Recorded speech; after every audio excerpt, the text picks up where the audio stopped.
What's up, beautiful people? Today we're going to be checking out the truth about where woke culture is taking the society.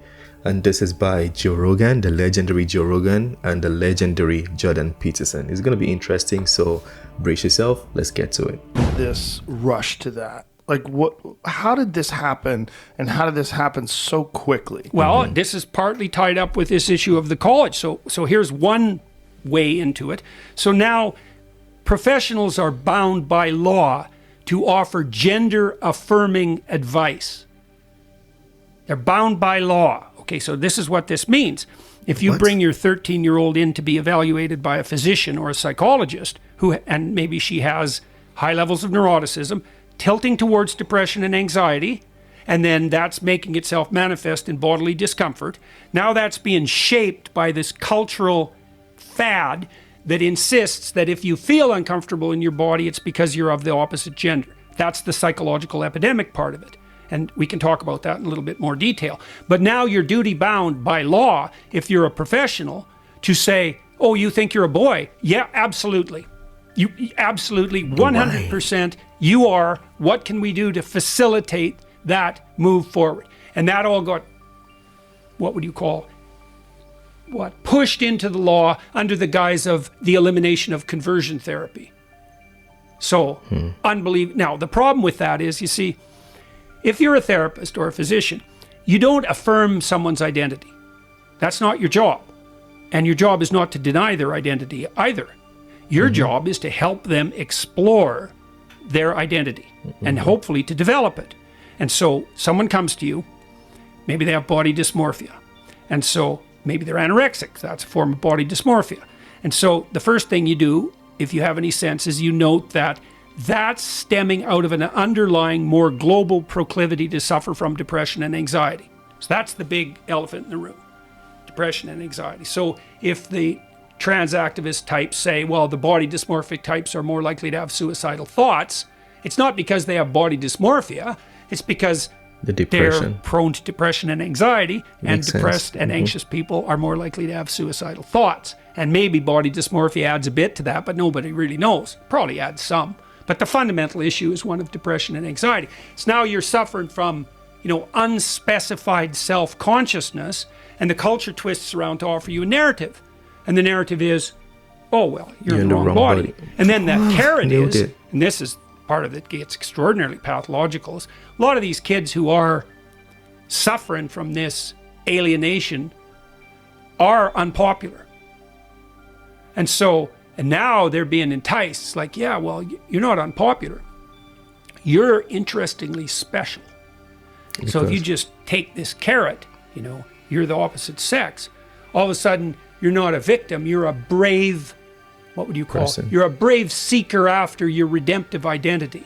And now you can be elevated and you can be treated specially. And my God, if you're an unpopular teenager, how could anything be possibly more attractive than that? And then you also think, well, why are teenagers gullible in that way? Why do they go along with the crowd? And the answer to that is, that's what you're supposed to do when you're a teenager. That's your job, right? Because first of all, you're with your parents and you're not yet a fully fledged individual. So what you have to do is you have to become part of the group. And if you're not part of the group, well, maybe you're a stellar, creative genius and you're exceptional in that manner, but more likely you're just a loser who couldn't fit in. And that sucks. That's for sure. So your job when you're a teenager is to fit in, as every teenager knows, and maybe not just to fit in, but, to fit in a positive way that elevates the community. But we could just settle for fitting in. And so teenagers are wired to go along with the crowd. And then if the crowd is offering something pathological, that happens all the time. You get a psychological epidemic. And I knew that. I told you. I told the Senate this in 2017. And why did I know? Well, I knew the literature. That we've tracked psychological epidemics going back 300 years. 300 years. Here's some of them. Multiple personality disorder.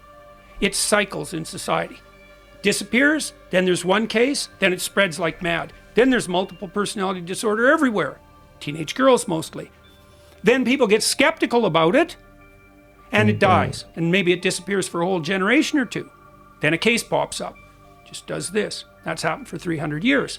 Cutting was a psychological epidemic. Bulimia was a psychological epidemic. Anorexia was a psychological epidemic. The satanic daycare ritual abuse accusations that came out in the 1980s, that was a psychological epidemic. And the rule basically is that if you confuse people about a fundamental element of their identity, then those who are already so confused they're barely hanging on are going to fall prey to that, and all hell's going to break loose. And that's exactly what's happened in the trans situation. But the It's difference just between unbelievable. this one as opposed to the other ones like multiple personality disorder is that this one is being reinforced culturally. Yeah, Like good question. you are rewarded. Yeah, well, the multiple personality disorder, that happened there too, because you'd get a lot of attention from media, especially the people who are the first, who display the first symptoms of multiple personality disorder. You get a psychologist or a psychiatrist or an alienist, if you go back far enough, who reports this fascinating case of multiple personality. And, there are people who are dissociative. So they kind of have multiple personalities. They're united by memory. They're usually creative people, because creative people have multiple personalities. That's what makes them creative. To see They're from not the outside same the from day box. to day. You could even say they have fluid identities. And so the claims of the gender types that some people have fluid identities, it's like, yeah, creative people do. They're the purple-haired types with like nose rings and tattoos. That's all part of trait openness. You combine that with high neuroticism, negative emotion, then you get people who are fluid in their identity, who are also prone to depression and anxiety. So that's also crystal clear. And so, look, if you're an outsider, will you want to be a dull and contemptible outsider? Or do you want to be an interesting and compelling and nouveau, exciting outsider? Well, if you're a teenage girl and you've been unpopular, that's brutal, because, you get tied up with those mean girls. Yeah. They shun you and exclude you. It's absolutely brutal. You're just living a peripheral existence. You got no friends. Everyone's contemptuous of you. And maybe that's partly because you have something that marks you out from the norm, like a tilt towards autism, because a lot of the people, it was just released with the Tavistock staff. The Tavistock closed down in the UK. That was the big gender surgery performing institute in the UK. How which is they that closed it down? What happened? Government closed it down. Oh, man. So Yeah, because they knew that they figured out in the UK that, wow, the rates of transgender transformation requests were Was skyrocketing. especially And for even the younger people at the clinic knew that they were rushing people along the transformation pipeline way faster than they should have without proper clinical evaluation. There's 1,000 lawsuits out against the Tavistock in the UK now. 1,000. That's crazy. What is 1,000?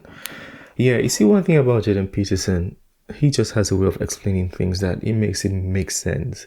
Like I had some knowledge of some things, but putting it together is just difficult to make it comprehensive. But he just put it in the very best way possible, linked everything to everything. He said the root cause, anxiety and depression, and says the cultural reinforcement is making more people want to identify. I'm just paraphrasing, I'm not saying it word for word. And also when he spoke about the reward that comes with the identity, it took me back to the video we had seen previously. Remember the obese boy that won the pageantry against beautiful young women? An obese man won. Also, if you see Hollywood now, I think the best female actress is a biological man. The NCAA speaking about Leah Thomas, the issue with what is her name, Riley Page. It's happening more and more because these people are being put out there like the heroes, and whatever the underlying situation might have been is not being addressed. No, rather they are being celebrated. I would recommend addressing the underlying situation and finding out the root cause first and seeing if we can fix that, rather than saying you're unique and special. More people like you should evolve. I don't know why we're doing that. It's like we're just lying across the board. Anyways, those are just my thoughts. I'm not speaking as a professional. You heard from Jordan Peterson, that's the big boss. I don't know what I'm saying, I'm just speculating. So you tell me if you're more experienced on this. Tell me in the comment section. But Yeah, I like the way he put it. I don't know if it's all true, everything he said, if it's all correct, I don't know. But I'm just going to say I like the way he put it. It all makes sense to me. It's the end of this video. Smash the like button, subscribe if you're new to the channel, and I'll see you on the next one. Have a wonderful day. Peace.